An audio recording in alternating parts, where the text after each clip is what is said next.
sacrificateurs entraient dans l'intérieur de la maison de l'Éternel pour la purifier. Ils entrèrent dans l'intérieur de la maison de l'Éternel pour la purifier. Il y avait un but précis. C'était pour la purifier. Alléluia. Amen. Ils sortirent toutes les impuretés qu'ils trouvèrent dans le temple de l'Éternel et les mirent dans le parvis de la maison de l'Éternel, où les Lévites les reçurent pour les emporter dehors au torrent de Cédron. Ils commencèrent ces purifications le premier jour du premier mois. Le 8e jour du mois, ils entrèrent dans le portique de l'Éternel et ils mirent 8 jours à purifier la maison de l'Éternel. Le 16e jour du premier mois, ils avaient achevé. Ils se rendirent ensuite chez le roi Ézéchias et dit: nous avons purifié toute la maison de l'Éternel, l'autel des holocaustes et tous ses ustensiles, et la table des pains de proposition et tous ses ustensiles. Nous avons remis en état et purifié tous les ustensiles que le roi Achaz avait profanés pendant son règne lors de ces transgressions. Ils sont devant l'autel de l'Éternel. Alléluia. Amen. Ça semble être du charabia. Pour certains qui n'ont pas l'habitude de lire, ça semble être du charabia et nous allons essayer d'éclairer petit à petit. Nous avons ici le roi qui prend le règne, le roi Ézéchias. Il a pris son règne, il avait 25 ans. Lorsqu'il a pris son règne, il avait 25 ans. Il a remplacé son père Achaz. Mais il se rend compte que son père avait profané l'autel de l'Éternel. Il se rend compte que tout était tombé en ruine, que le culte de Dieu n'était plus célébré et qu'il n'y avait plus rien qui concernait Dieu. Lui, il vient pour régner. Mais comment peut-il commencer son règne s'il ne règle pas toutes ces questions? Nous avons vu quelqu'un qui a dit: je suis mieux placé pour corriger ce que mon père a fait de mal. Laissez-moi le temps de corriger. Et c'est une bonne ambition. Alléluia. C'est une bonne ambition. S'il arrive, c'est tant mieux. S'il n'arrive pas, mais au moins il aura eu l'ambition. Alléluia. Ézéchias a fait la même chose.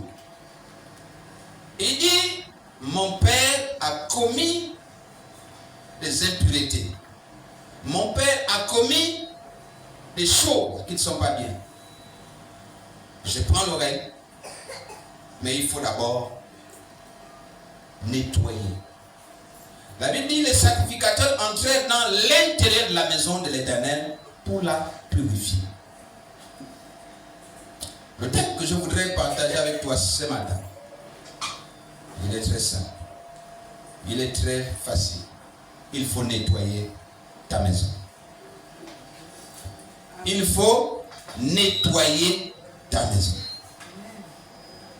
Alléluia.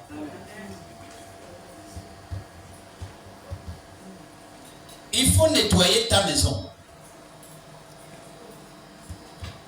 Et, bien aimé, le nettoyage de la maison, c'est une pratique ancienne. C'est une pratique que tout le monde fait.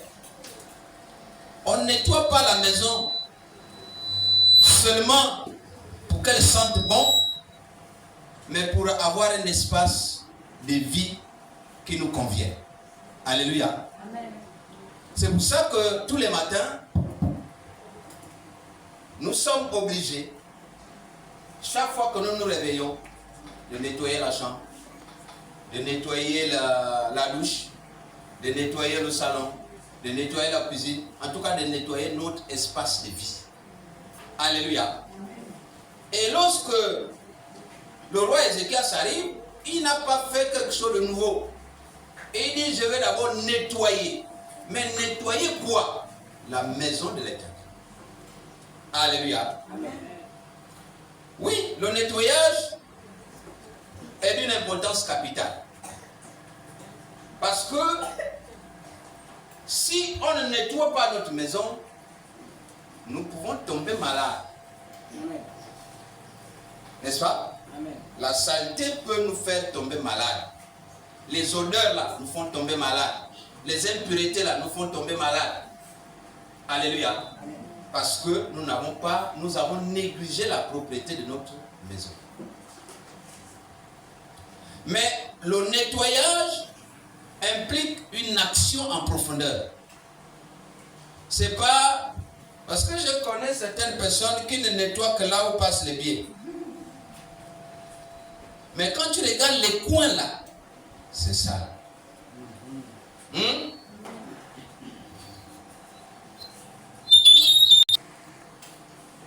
C'est-à-dire, on doit aller dans les coins et les recoins.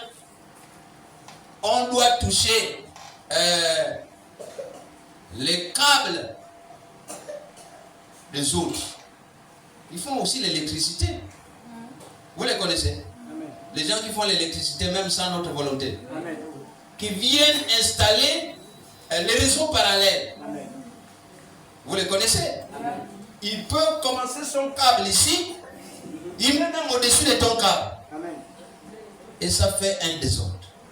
Il faut aussi nettoyer. Peut-être que ce n'est pas un bon réseau. Alléluia. Amen. Et parfois c'est ça qui nous fait disjoncter. Oh, il y a coupure, mais parfois c'est le réseau des autres.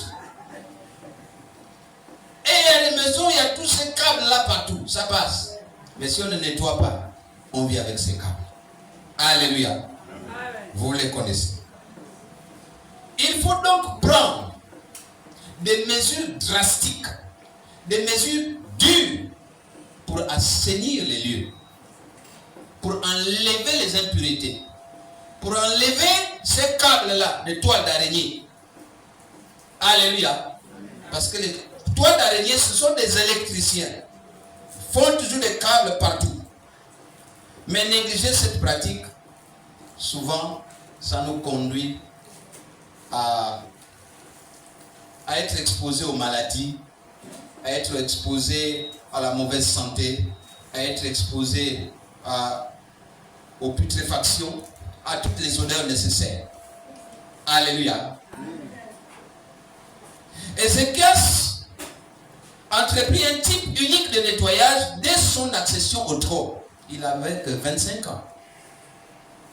Et il a régné, la Bible nous apprend qu'il a régné pendant 29 ans. Il est passé au trône à 25 ans, il a régné pendant 29 ans. Et donc à 25 ans, quand il arrive, il a entrepris un nettoyage spécial. Alléluia. Il a ouvert les portes du temple que son père avait fermées. Son père les avait fermées, il s'en foutait de ça. Ce n'était pas son affaire. Il est roi, il est chef, il a tout, il a l'autorité, il a les moyens. Le reste là, ce n'est pas son affaire. Il a fermé les portes du temple. Mais quand le fils arrive, il ouvre les portes et il demande qu'on nettoie. Alléluia. Il a ouvert les portes du temple que son père avait fermé et cherché à rétablir le véritable culte de Dieu qui avait cessé. Avant toute réforme politique et militaire, Ézéchias commença par purifier la maison de Dieu. Écoutez, il arrive, il sait qu'il va réformer l'armée. Il sait qu'il est roi, il va réformer la justice. Il sait qu'il est roi, il va réformer la santé. Il sait qu'il est roi, il va réformer l'éducation. Il sait qu'il est roi, il va réformer le secteur agricole. Mais avant de regarder tout ça, il s'intéresse d'abord à la maison de Dieu. Je ne sais pas si quelqu'un comprend ça. Mais vous ne serez pas dans le pays. Il faut suivre comment le pays avance. Hein. Tout ce qu'on fait là, c'est biblique. Tout ce qu'on fait là, c'est biblique. Quand l'autre arrive, il s'occupe d'abord de quoi?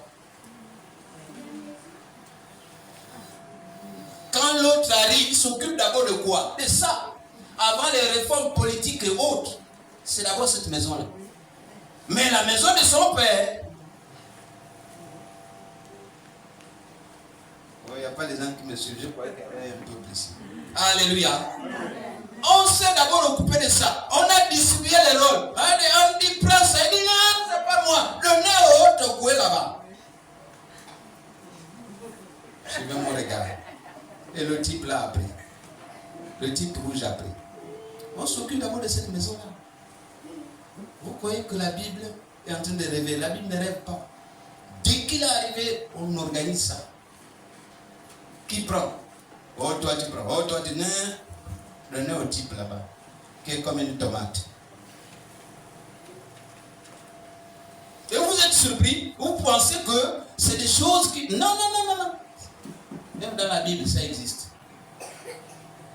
Lorsque le roi Ézéchias arrive, il s'occupe d'abord. Il laisse les réformes politiques, les réformes militaires, les réformes de l'éducation, de la santé, de l'agriculture, des mines, du pétrole, et tout ça, tous ces secteurs-là. Le secteur économique, le secteur tertiaire, il enlève d'abord ça. Les PME, il enlève, il dit non, PME, marché, tout ça là, ce n'est pas mon affaire. Moi, mon affaire là, c'est la maison de l'Éternel qui est fermée. Il sait que les autres secteurs, il va s'attaquer. Mais le premier secteur, il regarde, c'est la maison de l'Éternel qui est fermée. Alléluia. Aujourd'hui, Dieu t'appelle à nettoyer ta maison. Aujourd'hui, Dieu t'appelle à faire quoi? À nettoyer ta maison. Non seulement ton foyer, mais ton cœur, ton esprit, ton environnement. Dieu t'appelle à nettoyer ton cœur, ton esprit, ton environnement, tout ton être entier. Et la Bible déclare que Dieu ne peut pas dormir, ne peut pas séjourner, ne peut pas venir passer un week-end dans les maisons faites des mains d'hommes.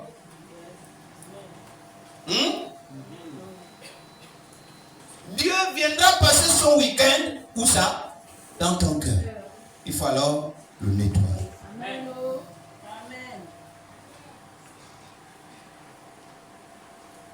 Le réveil spirituel commence toujours par la purification. Il ne peut pas y avoir de réveil spirituel lorsqu'on n'est pas purifié. Lorsqu'on n'est pas sanctifié. Alléluia. Le réveil spirituel commence d'abord par la purification, la sanctification. Sinon, il n'y a pas de réveil. Sinon, c'est juste un bruit qu'on fait et puis bon, on tambourine partout. Et il n'y a pas un résultat concret. Alléluia. Le Saint-Esprit ne demeure que dans un lieu sanctifié. Lorsqu'il y a les toits d'araignée, il y a un câble ici. Lorsqu'il y a les toits d'araignée là, le Saint-Esprit n'est pas là. Il fuit. Alléluia. Amen.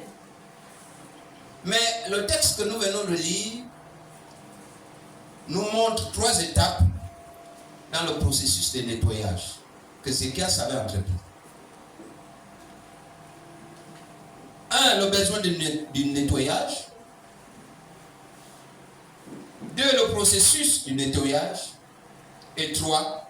Le résultat du nettoyage. Le besoin, le processus, le résultat. Alléluia. Dans le texte que nous venons de voir, il y a 3 choses qu'il faut décortiquer. Le besoin, le processus et le résultat. D'abord le besoin. Le besoin du nettoyage. Ézéchias convoqua les Lévites, dont la responsabilité était de garder le temple, et les chargea de purifier la maison de Dieu, reconnaissant que son père y avait perpétré beaucoup de mal. Nous sommes là dans 2 Chroniques 29, verset 16. Les sacrificateurs entrèrent dans l'intérieur de la maison de l'Éternel pour la purifier. Alléluia. Amen. Pour la purifier. Donc, le besoin, c'était lequel? Le besoin, c'est que Ézéchias s'est rendu compte, a pris conscience que son père avait profané le culte de l'Éternel. Son père avait profané les lieux de culte. Son père les avait fermés. Son père les avait négligés. Et son père avait commis des imperfections, des iniquités. Là, il fallait agir. Donc, il y avait un besoin.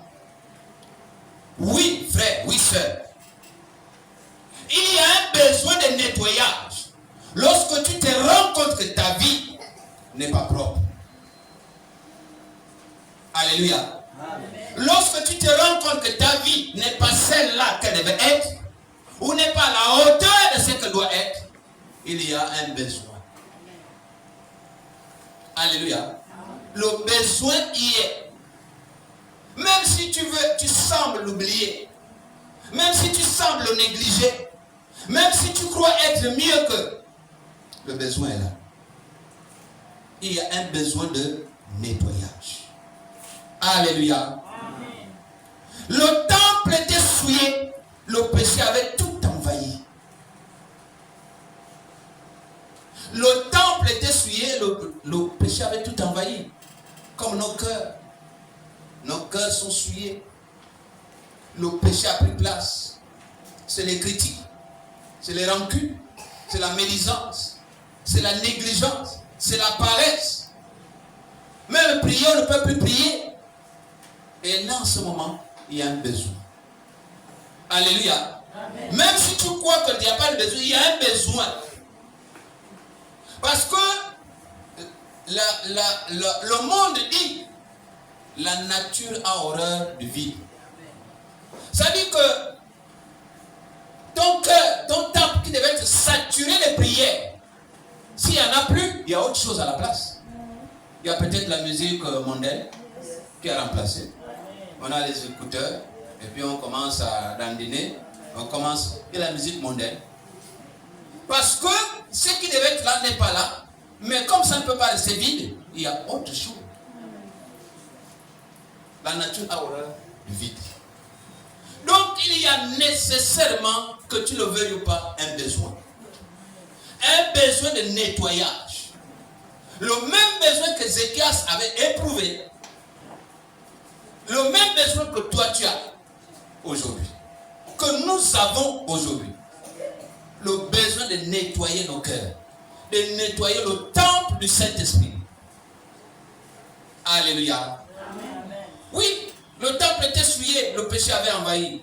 Les idoles avaient remplacé Dieu. L'intérieur, c'est-à-dire le cœur, était contaminé.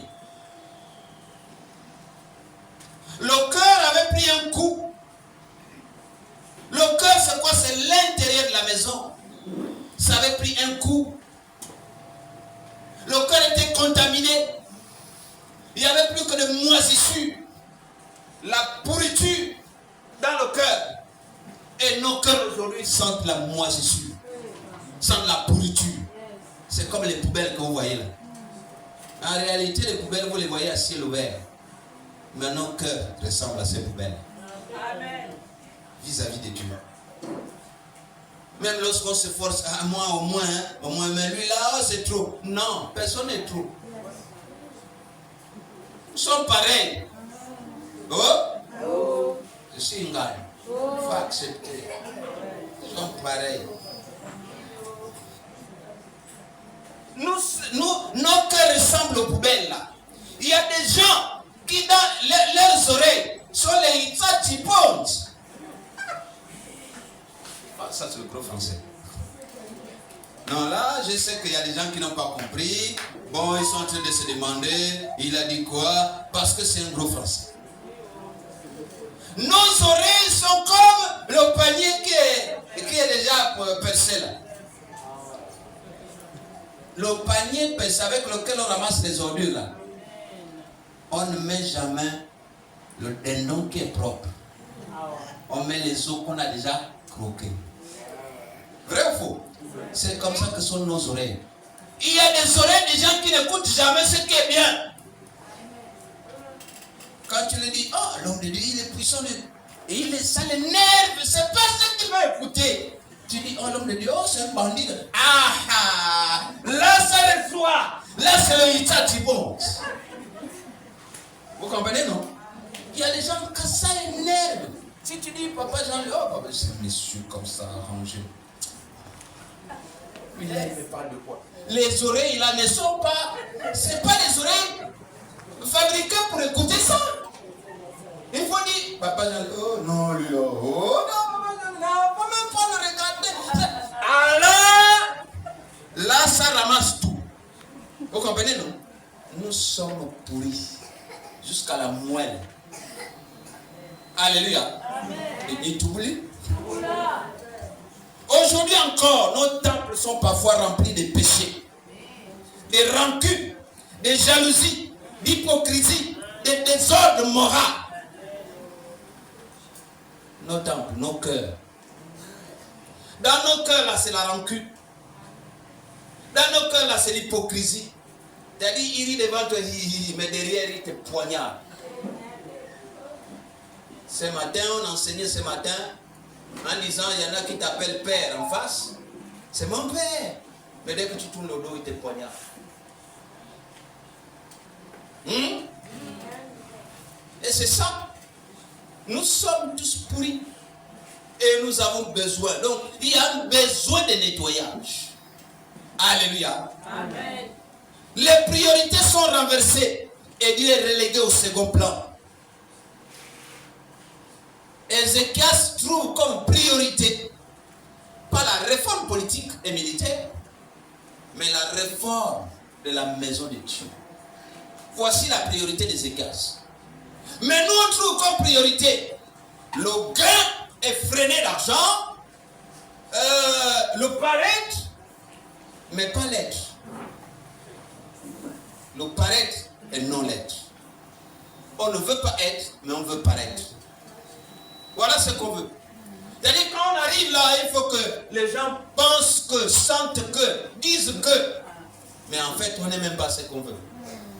Ce qu'on veut que les gens disent, on n'est pas ça. Mais on veut quand même que les gens disent ça. Je suis souvent les histoires de maman, okay? Maman Aya, et l'autre aussi, c'est quoi? Flody. Et je suis souvent ça m'enseigne beaucoup. Vraiment, c'est des belles histoires. Il faut souvent les suivre. Hein? C'est des belles histoires.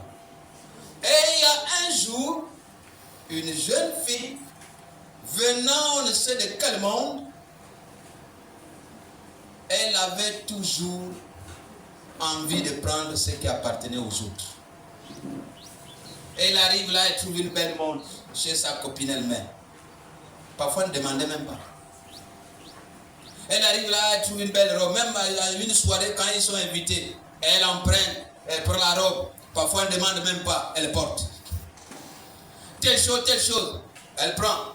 Telle chose, elle prend. Mais elle voulait quoi? Elle voulait paraître. Et quand elle passait là, les regards étaient tournés vers elle. Quand elle passait là, elle était supportée. Quand elle passait là, c'était non le sommet quoi. En fait, elle n'est pas une moins que rien. Mais pourtant dans la réalité, c'était une moins que rien. C'était le paraître. On veut paraître. On veut paraître, on ne veut pas être. Mais il y a donc à ce niveau-là le besoin de nettoyer nos temples. Le besoin de nettoyer la maison. La maison de Dieu est abandonnée. La maison de Dieu n'est plus propre. La maison de Dieu n'est plus fréquentée par ceux-là qui doivent la fréquenter. Il y a de mauvaises pensées. Il y a de mauvais souvenirs. Il y a de mauvaises décisions. Il y a de mauvais paramètres dans la maison de l'Éternel. Et tout ça là, il faut les faire sortir. Il faut faire sortir les chiens. Il faut faire sortir les chats.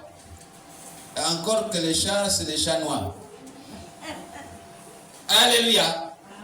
Nous sommes plus attachés aux choses charnelles et mondaines qu'à ce qui relève de l'esprit. Ce qui nous attache là, ce qui nous prend là, ce qui nous attire là, ce sont les choses charnelles et mondaines. Alléluia. Amen. Si on peut faire moins de mouvements, ça peut nous aider à mieux écouter la parole. Tu peux aller à l'église chaque matin, chaque dimanche. Mais si ton cœur est sale, le culte est vain. Tu peux être tous les jours, du lundi au dimanche, à l'église. Pour qu'on te voie, pour qu'on dise que lui là, il est modèle. Il ne s'absente pas. Parce qu'il y a des gens comme ça. Ce qui compte, c'est la présence physique. Lui là, il est modèle. Lui là, il ne s'absente pas. Lui là, il est comme ci. Lui là, il est comme ça. Tu peux tout dire. Tu peux tout faire. Mais bien aimé, malgré ta présence constante à l'église, malgré tes allées et venues, mais si ton cœur est sale, le culte est vain. Amen. Alléluia. Amen. Le culte est vain. Avant de chanter, avant de prêcher, Dieu dit, nettoie d'abord ta maison. Oui, oui. Nettoie d'abord ta maison. Un homme de Dieu est caractérisé par une maison propre, c'est-à-dire un cœur propre. Un cœur pur. Un cœur sanctifié. Un cœur purifié. Sinon, tout ce qu'on fait là, c'est juste comme une cymbale retentissante. Oui, parce que Dieu ne nous écoute pas. Vous savez qu'il y a plusieurs stades. Il y a des prières qui montent, mais il y a des prières qui ne montent pas. Il y en a qui parlent, mais il y en a qui font le bruit. Oh, je voulais parler à quelqu'un. Il y en a qui parlent, il y en a qui font le bruit. Je vais m'adresser aux enseignants, même dans la salle de classe. Vous avez deux élèves. Les deux sont en train de discuter. Mais parmi les deux, il y a un qui parle, il y a un qui fait le bruit. Parce que parler et faire le bruit, ce n'est pas la même chose. Quand tu fais le bruit, quitte là, tu fais le bruit. Mais quand on dit il a parlé, ça veut dire qu'il a dit de bonnes choses.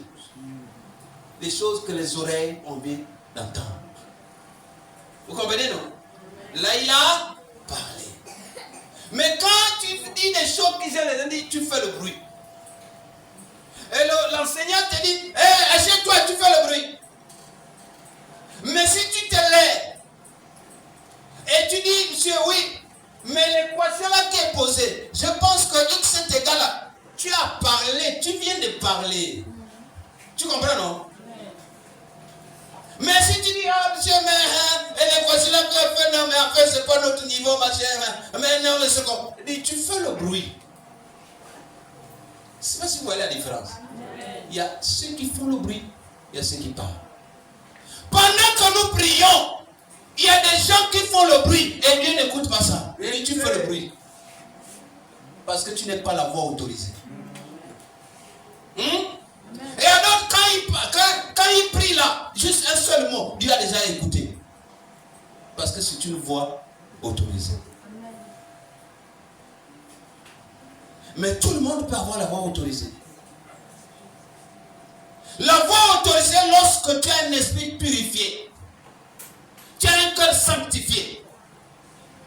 Dès que tu ouvres ta bouche, la bouche ne dit que ce qui vient du cœur. Et quand le cœur est purifié, quand le cœur est sanctifié, la bouche ne traduisant que ce qui vient du cœur, la bouche traduit ce qui est sanctifié et purifié. Yes. Alléluia. Amen. Et là, tu as une voix autorisée. Mais lorsque tu n'as pas, lorsque ton cœur est flou, lorsque ton cœur sent de la pourriture, lorsque ton cœur est comme la poubelle là, Vous connaissez ma poubelle? C'est qui a sorti. Et pourtant, quand on arrivait au quartier, là, il n'y avait pas la poubelle. Là.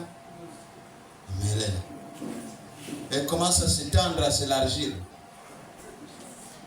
Mais quand tu ressens, quand ton cœur ressemble à ça, quand ton cœur dort dans les poubelles comme ça, quand ton cœur encaisse ça, puisque tes oreilles n'entendent que ce qui est mauvais, la Bible nous a appris que la foi vient de ce qu'on entend. Mais la traduction anglaise, en fait, dit ce qu'on entend devait provenir de la parole de Dieu. En français, on a traduit avec un raccourci. Ce qu'on entend vient de la parole de Dieu. En fait, devait provenir de la parole de Dieu. Parce que tout ce qu'on entend n'est pas seulement la parole de Dieu, malheureusement. Quelqu'un te dit, oh, moi, oui, mais attends. Tu m'as dit que tu avais un mal là.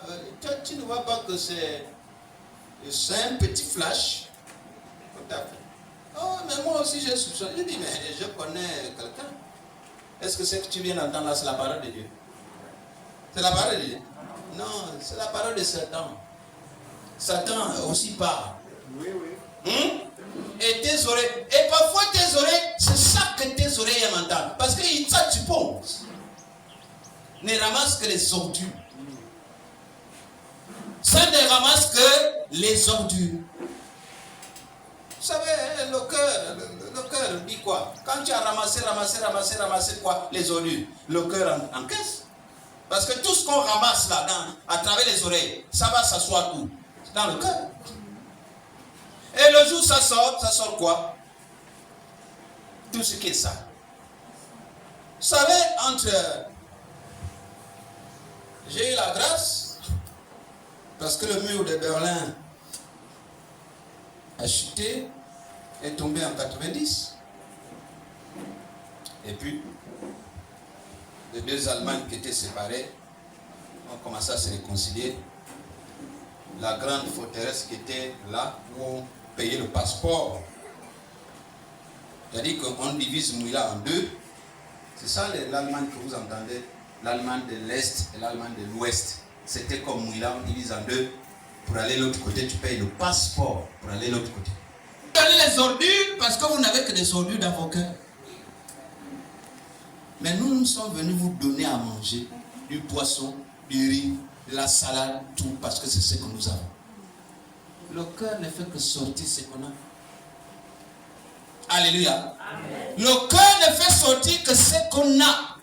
Mais comme nos oreilles ne ramassent que la poubelle,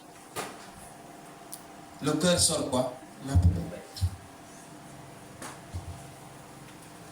Lisons Psaume 51, le verset 12. La Bible déclare quoi? Psaume 51, le verset 12. Rapidement. Renouvelle en moi un esprit. Oh Dieu, crée en moi un cœur pur, renouvelle en moi un esprit bien disposé. Parce que nous avons besoin de ça. Et donc, je voudrais résumer ce que je viens de dire. Premièrement, Ézéchias avait éprouvé un besoin pour nettoyer le temple. Il y avait un besoin. Toi et moi, nous éprouvons des besoins. Parce que nous ne sommes pas purs. Parce que nous ne sommes pas propres. On peut porter des vestes de 1 million. Mais le nettoyage dont il est question, c'est le nettoyage intérieur. On peut te voir avec une veste. Comme moi, je me suis habillé ce matin en novembre bleu. Est-ce que le cœur est bleu? C'est pas sûr. Vous comprenez, non? C'est pas sûr. Le cœur peut-être est noir. Comme Fifion et Remagnan. Vous ne le connaissez pas. C'est Papa Lié seul qui connaît. Mangali Mangwa, voilà. Voilà. Alléluia. Amen. Il n'y a pas de plus grand trésor qu'un cœur pur. Il n'y a pas de plus grand trésor qu'un cœur pur. Le plus grand trésor qu'on peut avoir sur la terre, c'est un cœur pur. La Bible dit dans Proverbe 4, verset 23, garde ton cœur plus que toute autre chose, car de lui viennent les sources de la vie. Un cœur pur est un trésor. Mais nous, qu'est-ce qu'on a? Dès que quelqu'un te pétine, oh, fous-moi le cœur. Mais c'est le fous-moi le cœur qui était dans le cœur. C'est pour ça que fous-moi le cœur vient de sortir, sans hésitation, sans réflexion. Je m'en vais, je le piétine. Et puis il dit, oh, sois béni, homme de Dieu. Vous pensez? Le sois béni n'est pas dans le cœur. Vous comprenez, non? Ce qui sort là tout de suite, c'est ce qui est dans le cœur. Mais nous avons besoin de ça. Deuxièmement, le processus de nettoyage. Il y a le besoin qui est éprouvé. Mais on nettoie comment? Nous sommes dans 2 Chroniques 29, les versets 17 à 18. La Bible dit, ils commencèrent cette purification le premier jour du premier mois. Le 8e jour du mois, ils entrèrent dans le portique de l'Éternel et ils mirent 8 jours à purifier la maison de l'Éternel. Le 16e jour du premier mois, ils avaient achevé. Ils se rendirent ensuite chez le roi Ézéchias et dirent, nous avons purifié toute la maison de l'Éternel, l'autel des holocaustes et tous ses ustensiles, et la table des pains, des propositions et tous ses ustensiles. Ils ont fait quoi? Ils ont commencé par l'intérieur.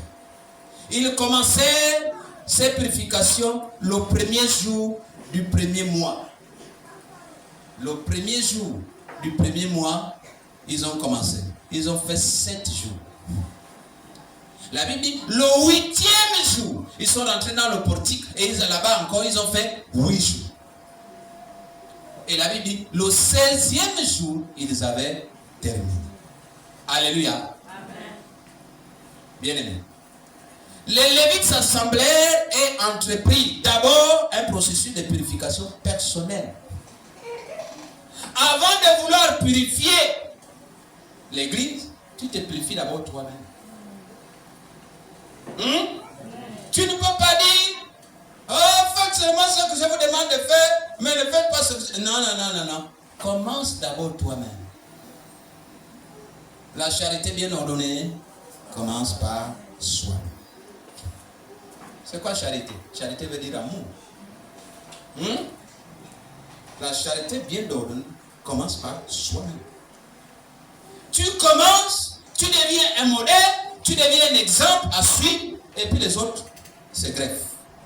Alléluia. Amen. Alléluia. Amen.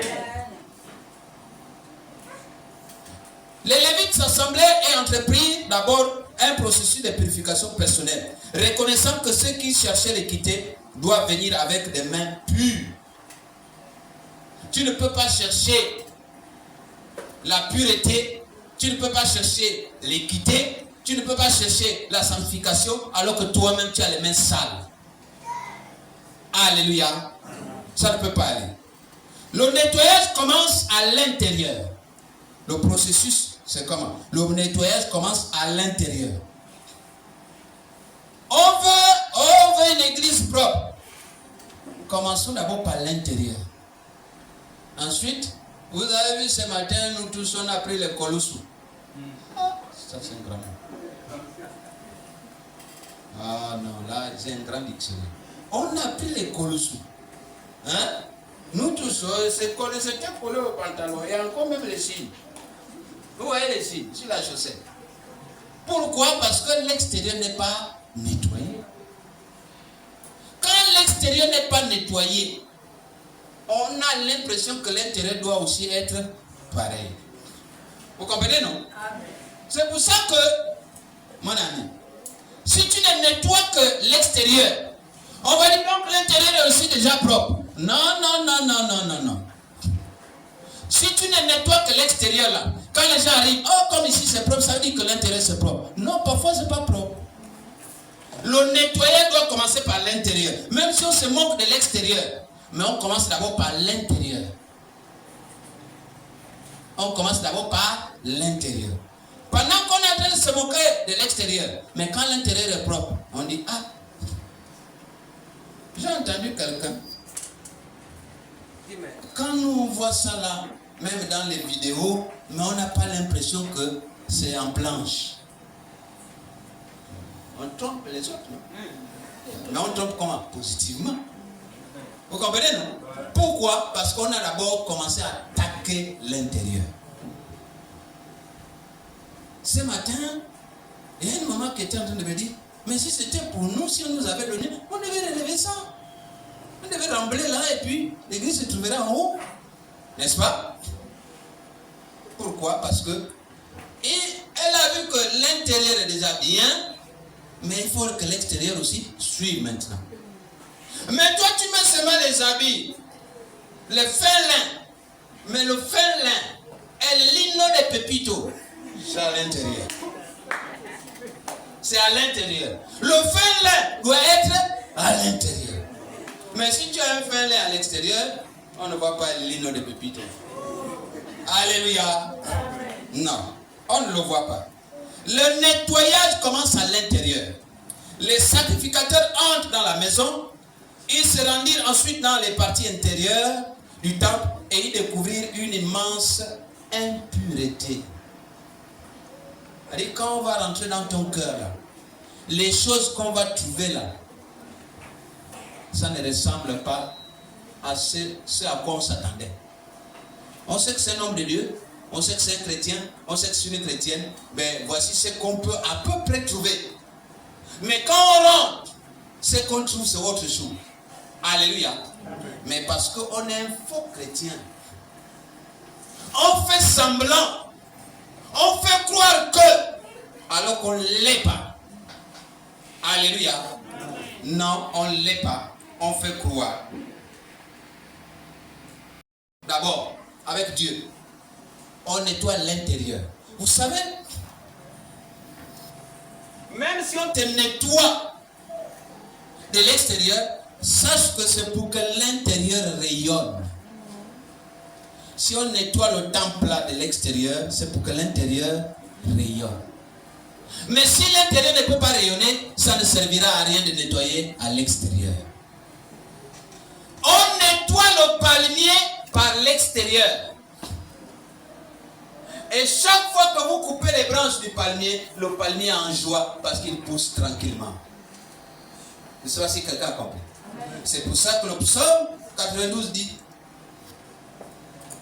le croyant, le chrétien, il est comme un palmier. Il se lève comme le cèdre du Liban. Le palmier, parce qu'on le nettoie de l'extérieur, mais lui, il vit de l'intérieur. Le chrétien vit de l'intérieur. Donc, c'est l'intérieur qui est nécessaire. C'est l'intérieur qui doit être nettoyé. Et le processus, donc, commence d'abord par l'intérieur, avant d'arriver à l'extérieur. Avant d'arriver à toucher les ustensiles, avant d'arriver à toucher les pains de proposition et tous les ustensiles, il faut d'abord purifier l'intérieur. Alléluia.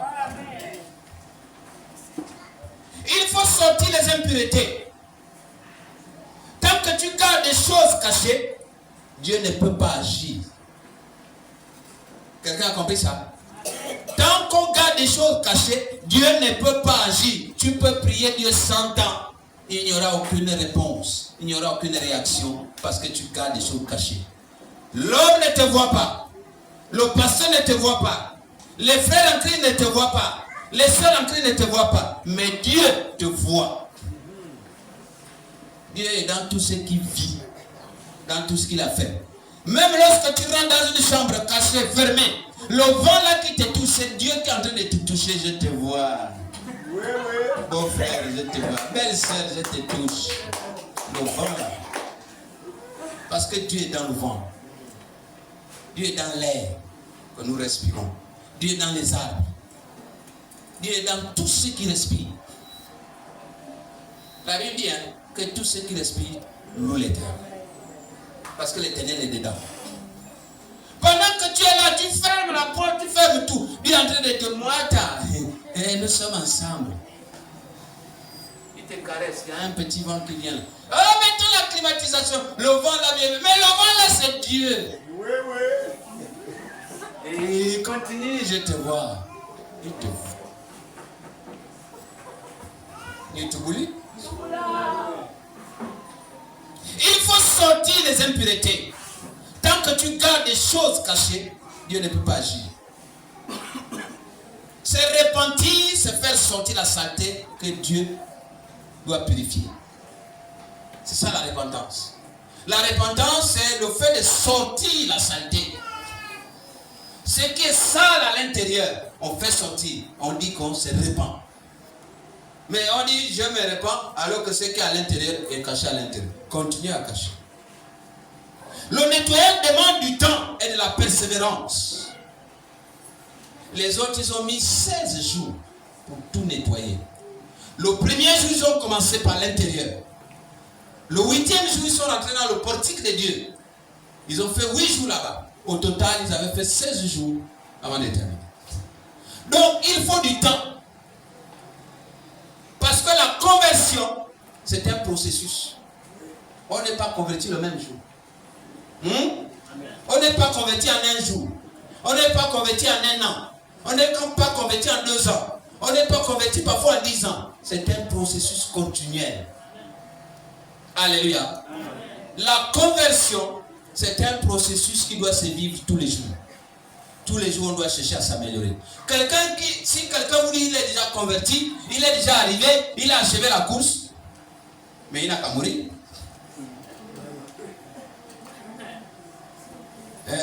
Appelez-le, dites-lui que j'ai envie de lui dire de mourir. J'ai envie de lui prêcher l'évangile de la mort, qu'il meure. Parce que lui, il a tout fini sur la terre. Il n'a plus rien. Alléluia. Il est déjà arrivé. Un pasteur qui vous dit il est sans tâche, ni ride. Dites-lui que le combat Miriou t'attend pour te prêcher l'évangile de la mort. Parce qu'il ne te reste que la mort. Le seul évangile qui te reste, c'est la mort. Tu dois mourir parce que tu n'as plus rien sur la terre. Alléluia. Mais nous qui avons encore des dettes sur la terre, la purification, la sanctification, c'est un processus de tous les jours.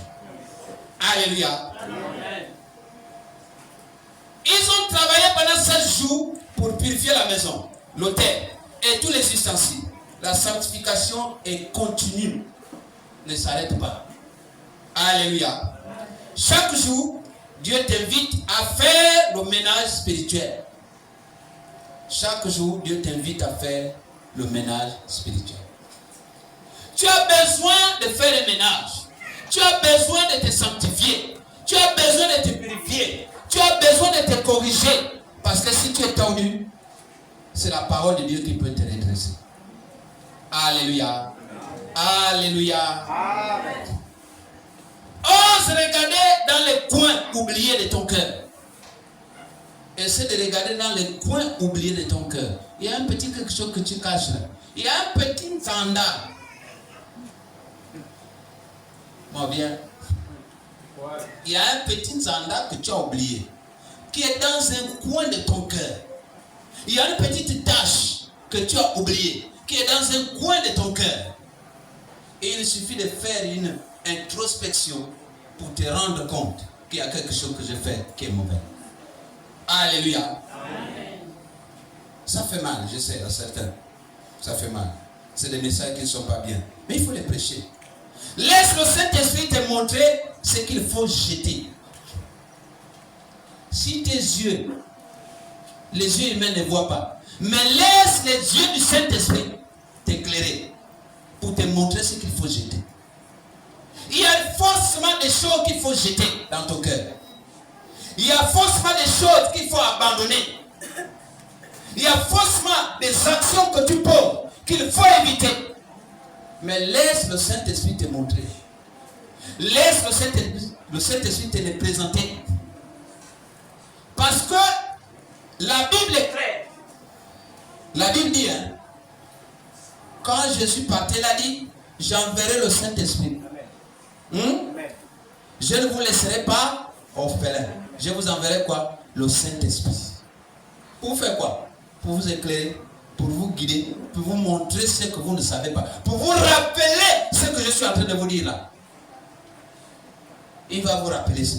Alléluia. Amen. Le résultat du nettoyage. 2 Chroniques 29, verset 19. 2 Chroniques 29, verset 19, la Bible nous dit: nous avons remis en état et purifié tous les ustensiles que le roi Achaz avait profanés pendant son règne, lors de ses transgressions. Ils sont devant l'autel de l'Éternel. Là, ils sont venus voir le roi Ézéchias, les sacrificateurs, les Lévites. Ils sont venus voir le roi Ézéchias pour lui dire: nous avons déjà fait tout ça là. Et nous avons mis devant l'autel de l'Éternel. Bien-aimés, la restauration spirituelle, une fois terminée, il faut l'esprit informe le cœur. Une fois terminé là, c'est l'esprit qui atteste. L'esprit dit à mon esprit, n'est-ce pas? L'esprit, le grand, dit à mon petit esprit que tu es devenu enfant de Dieu. Parce que ton cœur est totalement purifié, sanctifié. Alléluia. Amen. Une fois que la restauration spirituelle est terminée et que le temple est prêt, les ustensiles sont restaurés, Dieu te restaure en quoi? En tes dons, en tes talents, à tout ce qu'il t'a donné. Dieu te restaure. Peut-être que tu n'arrivais plus à chanter.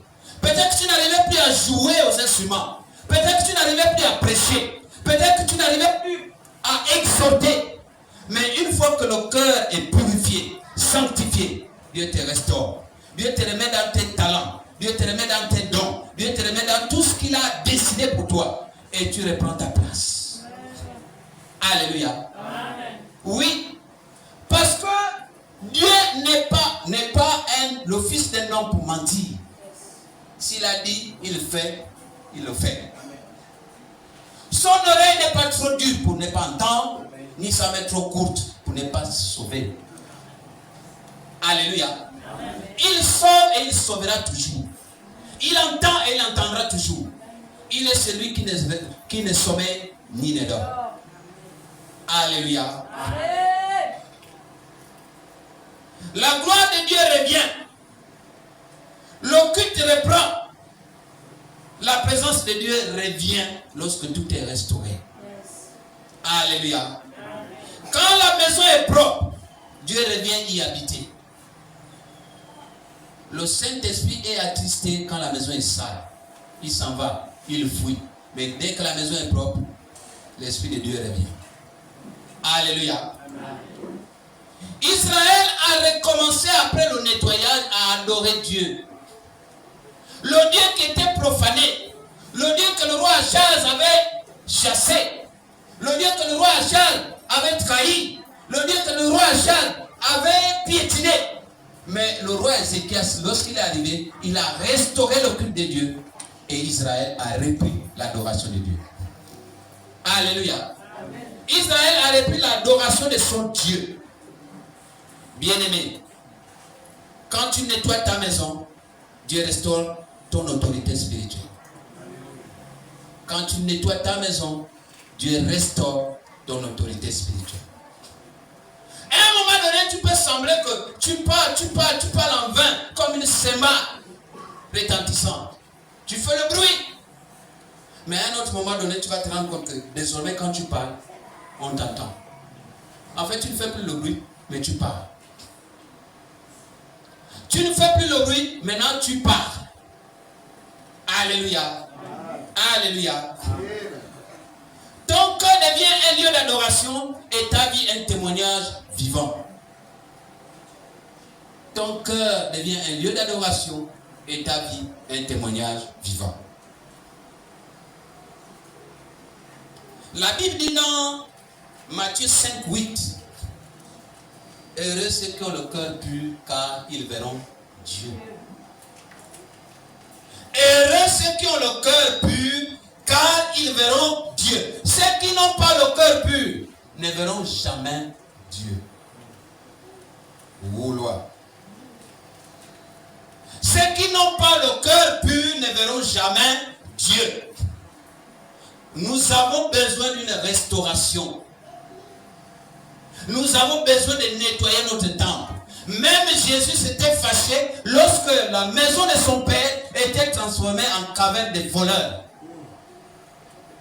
Lorsqu'il y avait des échangeurs, il y avait des gens qui vendaient les pigeons, qui vendaient tout. Jésus s'est fâché, il a pris un fouet, il a commencé à fouetter. Ce matin, la parole de Dieu te demande de prendre un fouet, de commencer à fouetter ceux qui habitent ton cœur.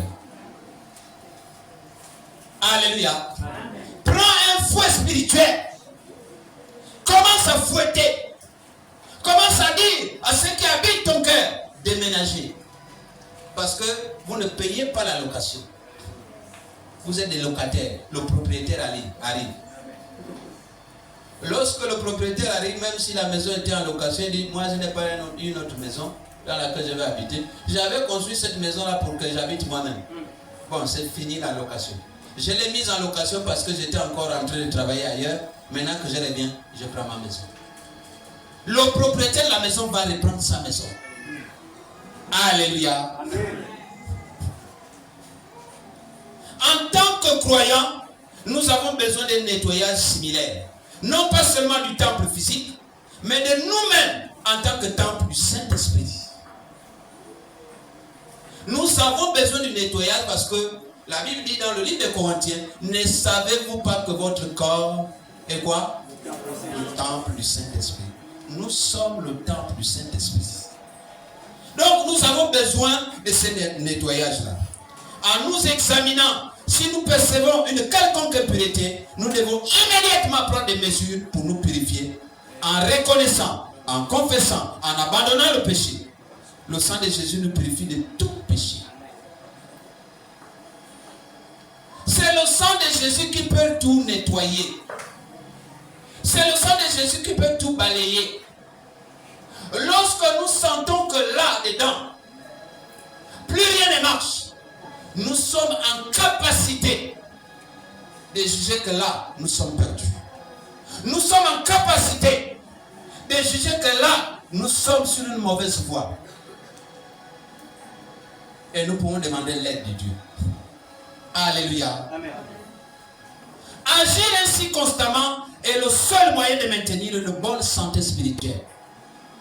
Lorsque chaque fois nous nous remettons en cause, lorsque chaque fois nous nous regardons dans le miroir spirituel, lorsque chaque fois nous nous regardons, nous nous mirons spirituellement, nous nous rendons compte qu'il y a toujours quelque chose à corriger. Alléluia. Amen. Il y a toujours quelque chose à corriger. Ézéchias a compris que le réveil commence par la purification du temple. Le réveil ne commençait pas par organiser le travail politique, organiser le travail militaire, organiser le travail économique. Non, le réveil commençait par l'organisation spirituelle. Alléluia. Amen. Toi aussi, ouvre les portes de ton cœur. Laisse Dieu faire le ménage. Avant qu'il remplisse, il vide. Avant qu'il utilise, il purifie. Avant de remplir, il doit d'abord vider. Avant de justifier, il doit d'abord purifier. Il ne peut pas remplir s'il ne vide pas d'abord ce qui est là. Parce qu'on ne peut pas faire du neuf avec du vieux. On doit d'abord vider le vieux vin. On doit d'abord vider le levain là. Le levain des pharisiens doit d'abord partir.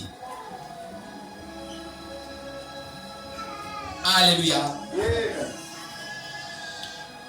Frères, sœurs, aujourd'hui le Seigneur te dit, enlève ce qui n'est pas de moi. Nettoie ta maison et ma gloire reviendra.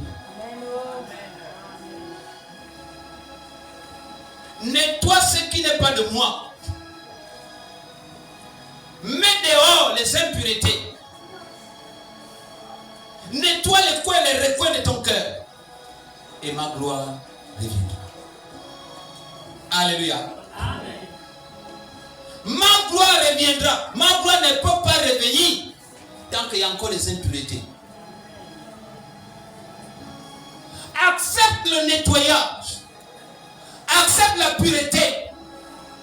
Accepte de jeter hors de ton cœur ce qui n'est pas agréable, digne de louange. Et là, la gloire va revenir. La gloire arrive. La gloire arrive. La gloire arrive. La gloire arrive. Les chants peuvent m'aider. La gloire arrive. Allez, tout ce qui t'offense à moi, fais de mon cœur, ton temple, ton habitation. Comme le psalmiste, j'écris, oh Dieu, crée en moi, un cœur pur, renouvelle en moi, un esprit bien disposé. Seigneur Jésus, je prends conscience aujourd'hui qu'il n'y a pas de plus grand trésor qu'un cœur pur. La Bible déclare dans 1 Corinthiens chapitre 6 au verset 19, ne savez-vous pas que votre corps est le temple du Saint-Esprit qui est en vous et que vous avez reçu de Dieu et que vous n'appartenez plus à vous-même. Paix comme un souverain potier. Fais de ma vie le projet que tu as prévu à l'avance. Selon qu'il est écrit dans Jérémie 29